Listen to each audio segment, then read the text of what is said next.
Red టీవీలో మీ వ్యాపార ప్రకటనల కోసం ఈ నంబర్ ని సంప్రదించండి 6281747728. Hi viewers, welcome to our channel. ప్రస్తుతం మనతో పాటు సీనియర్ జర్నలిస్ట్ దామ బాలా సార్ ఉన్నారు. వారితో మాట్లాడదాం. నమస్కారం సార్. నమస్తే సార్, కడప నుండి ఎంపీగా తెలుగుదేశం పార్టీ నుండి వివేకానంద గారి భార్య సౌభాగ్యవతిని పోటీకి దించనున్నట్లు మనకు తెలుస్తుంది సార్. సో అక్కడ చూసుకుంటే కడపలో మరి వైసీపీ నుండి అవినాష్ రెడ్డి గారు ఉన్నారు. మరి ఎలా ఉంటుంది ఈ పోరు? మరి ఖచ్చితంగా తెలుగుదేశం పార్టీ నుంచి మీకు టికెట్ దొరుకుతుందా సార్? కడప లో మొత్తానికి జగన్ని టార్గెట్ చేయను. జగన్ ఏమో వైనాట్ 175 అని చెప్పి కుప్పంలో మంగళగిరిలో చాలా ఫోకస్గా చేస్తున్నాడు. ముఖ్యంగా కుప్పంలో చంద్రబాబును ఎట్టి పరిస్థితుల్లో ఓడించాలనేది జగన్ ప్లాన్. దానికోసం పెద్దిరెడ్డి రామచంద్రరెడ్డికి అక్కడ బాధ్యతలు అప్పగించాడు. ఇటు మంగళగిరిలో ఏమో మన విజయసాయి రెడ్డికి అప్పగించాడు. సో దానికోసం దానికి రివర్స్లో చంద్రబాబు ఏం చేస్తున్నాడు అంటే కడప మీద ఫోకస్ చేస్తున్నాడు. ఎందుకంటే కడపలో లాస్ట్ స్వీప్ చేసింది మన వైసీపీ. కడపలో ఉన్న అన్ని సీట్లు వైసీపీనే స్వీప్ చేయగలిగింది. అందుకని ఈసారి కడపని ఫోకస్ చేయడం, అందులో జగన్ని ఇబ్బంది పెట్టడం. మామూలుగా నేను గతంలో కూడా అనలైజ్ చేశాను. మామూలుగా ప్రత్యర్థుల నాయకుల నియోజకవర్గాల్ని ఎందుకు అటాక్ చేస్తారంటే చాలా రకాల కారణాలు ఉన్నాయి. ఒకటేమో ఆ నాయకుడు ఆ నియోజకవర్గానికి పరిమితం అవ్వాల్సి వస్తుంది. దానివల్ల ఇతర నియోజకవర్గాల్లో వీళ్ళు దృష్టి పెట్టడానికి తగినంత టైం ఉండదు. అది ఒకటి. రెండవది, తమ నాయకుడే గెలుస్తాడో లేదో అన్న టెన్షన్ మిగతా వాళ్ళల్లో ఉంటే మొరేల్ కూడా బాగా దెబ్బతింటుంది. ఇది బీజేపీ చాలా సక్సెస్ఫుల్గా గతంలో సోనియా గాంధీ మీద, రాహుల్ గాంధీ మీద ఫోకస్ చేసింది. అట్లాగే మమతా బెనర్జీని అలాగే ఇబ్బంది పెట్టింది. ఇది బీజేపీ ఎప్పటి నుంచో చేస్తుంది. దాన్ని జగన్ కూడా ఫాలో అవుతున్నాడు. అందుకని చంద్రబాబుని కుప్పంలో ఈసారి ఇబ్బంది పెడితే చంద్రబాబే గెలుస్తాడా లేదన్న టెన్షన్ వాతావరణం వస్తే తెలుగుదేశంలో ఇబ్బంది అవుతుంది. రెండోది, చంద్రబాబు ఎక్కువసార్లు కుప్పం మీద ఫోకస్ చేయాల్సి వస్తుంది. దానివల్ల మిగతా నియోజకవర్గంలో ఆయన టైము పెట్టలేడు. సో ఈ స్ట్రాటజీస్తో జగన్ వెళ్తుంటే రివర్స్లో చంద్రబాబు కూడా కడప మీద ఫోకస్ చేస్తున్నాడు. ఆయనకు అనుకోకుండా కలిసి వచ్చిన అంశం వచ్చి వివేకానంద రెడ్డి హత్య. దాన్ని 2019 ఎలక్షన్లో చంద్రబాబు ఉపయోగించుకోలేకపోయాడు. అప్పుడే కానీ ఇదే స్ట్రాటజీ అయ్యింటే ఉపయోగపడి ఉండేది. కానీ అప్పుడేమైంది, సునీతారెడ్డి ఈయనకి అనుకూలంగా లేదు. సునీతారెడ్డి ఏమో తెలుగుదేశం వాళ్ళే చంపించారని ఆమె విమర్శలు చేస్తుంది. అందుకని చంద్రబాబుకి దాంట్లో ఉపయోగించుకునే పరిస్థితి ఏం లేదు. నిజానికి అప్పుడు వాళ్ళ గవర్నమెంట్లో హత్య జరిగింది. నిజంగా జగన్ ద్వారా లేకపోతే అవినాష్ రెడ్డిది కానీ హత్య చేస్తున్నాడని కానీ తెలుగుదేశాన్ని అప్పుడు కానీ అనుకోని ఉంటే ఆ వెర్షన్ని తీసుకొచ్చిండేది. కానీ అప్పుడు వాళ్ళకి లేదంటేనే అర్థమవుతుంది వాస్తవం ఏంటో. సో ఏదేమైనా దాన్ని పవర్ఫుల్గా జగన్ ఉపయోగించుకున్నాడు 2019లో. అందుకని నారాసుర రక్త చరిత్ర బుక్ కూడా వేశాడు. బుక్ కూడా వేసి తెలుగుదేశం వాళ్ళు ఇట్లా మా బాబాయిని చంపారు అనేది ఉపయోగించుకున్నాడు. దానికి సునీతారెడ్డి కూడా ఉపయోగపడింది. అయితే మరి జగన్కి సునీతారెడ్డికి ఎక్కడ చెడింది అనేది పక్కన పెడితే, సునీతారెడ్డి బయటకు వచ్చేసి కంప్లీట్గా యూటర్న్ తీసుకొని మా బాబాయిని చంపడానికి మా ఫ్యామిలీనే కారణం, మా ఫ్యామిలీలోనే కొంతమంది చంపించారనే స్థాయి నుంచి చివరికి డైరెక్ట్గా జగన్ పేరు చెప్పట్లేదు, కానీ జగన్కి తెలుసు ఎవరు చంపారు అన్న వాదన అయితే ఆమె తీసుకొచ్చింది. అవినాష్ రెడ్డి వాళ్ళు చంపారనేది చెప్తుంది. ఎందుకంటే అవినాష్ రెడ్డి, భాస్కర్ రెడ్డి ఈ ఫ్యామిలీ వచ్చి భారతీ ఫ్యామిలీ. వైఎస్ఆర్ బతుకున్నంత కాలం ఆ ఫ్యామిలీకి పెద్ద ఇంపార్టెన్స్ లేదు. వివేకానంద రెడ్డి ఫ్యామిలీకి బాగా ఇంపార్టెన్స్ ఉన్నింది. ఎందుకంటే వివేకానంద రెడ్డి వైఎస్కి తమ్ముడు కాబట్టి ఈ ఫ్యామిలీకి ఇంపార్టెన్స్ ఉన్నింది. అయితే వైఎస్ఆర్ చనిపోయిన తర్వాత జగన్ తన భార్య బంధువులైన ఈ భాస్కర్ రెడ్డి, అవినాష్ రెడ్డి వీళ్ళకి ఇంపార్టెన్స్ ఇవ్వడం మొదలుపెట్టాడు. దానివల్ల వివేకానంద రెడ్డి ఫ్యామిలీకి ఇబ్బందులు వచ్చాయి. ఇది ఫ్యామిలీ పాలిటిక్స్ అనేది చెప్పుకోవచ్చు మనం. ఇందులో భాగంగా రకరకాల పరిణామాలు చోటు చేసుకున్నాం. అందుకని సునీత కూడా ఈ ఫ్యామిలీ మీద కక్ష కట్టినట్టుగా తెలుస్తుంది. అంటే భారతిరెడ్డి వర్సెస్ సునీతగా మారిపోయింది. అది అట్లాగే భారతిరెడ్డి వర్సెస్ షర్మిలారెడ్డిగా మారిపోయింది.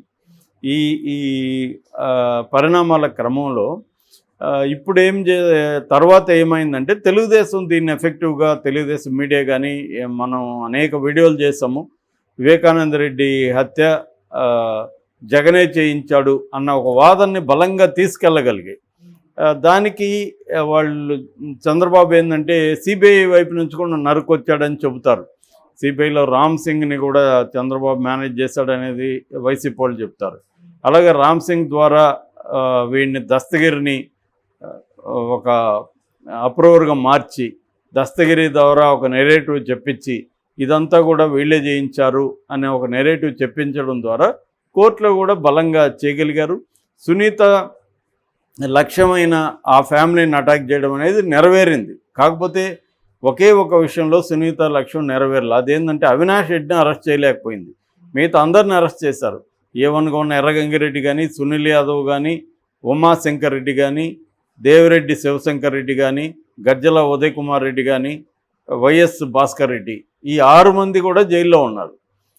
మొత్తం 8 మంది దాంట్లో. అందులో దస్తగిరిని వదిలేస్తే 7 మందిలో 6 మంది జైల్లో ఉన్నారు. 7వ ముద్దాయిగా ఉన్న అవినాష్ రెడ్డి మాత్రం బయటే ఉన్నాడు. ఇది ఆమెకు జీర్ణం కావట్లేదు. కోర్టులో అనేక రకాలుగా ట్రై చేసింది. కోర్టులు కూడా సుప్రీంకోర్టు వరకు వెళ్ళింది. దేశంలోనే కాస్ట్లీయెస్ట్ లాయర్లలో ఒకరైన మన సిద్ధార్థ లోత్రాని పెట్టుకునింది. అయినా కూడా ఆమె పర్పస్ నెరవేరలేదు.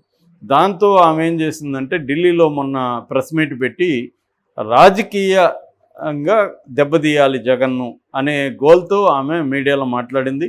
నాకు కోర్టుల్లో న్యాయం జరగలేదు కాబట్టి ప్రజా కోర్టుల్లో న్యాయం చేయండి అన్న ఒక నెరేటివ్తో ఆమె రంగంలోకి దిగింది. అవును, దీని వెనక షర్మిల ఉందని, దీని వెనక చంద్రబాబు ఉన్నాడని చెబుతారు.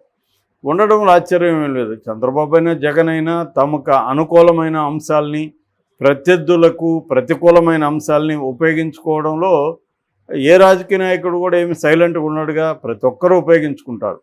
అలాగా ఇప్పుడు వివేకానంద రెడ్డి హత్యను మరింత బలంగా ఈసారి ఎన్నికల్లో ఉపయోగించుకోవడానికి తెలుగుదేశం రంగంలోకి దిగినట్టుగా మనకు అర్థమవుతుంది. దీనికి 2 ప్రయోజనాలు ఉన్నాయి. ఒకటి, స్థానికంగా కడప జిల్లాలో జగన్ బలాన్ని దెబ్బతీయడం.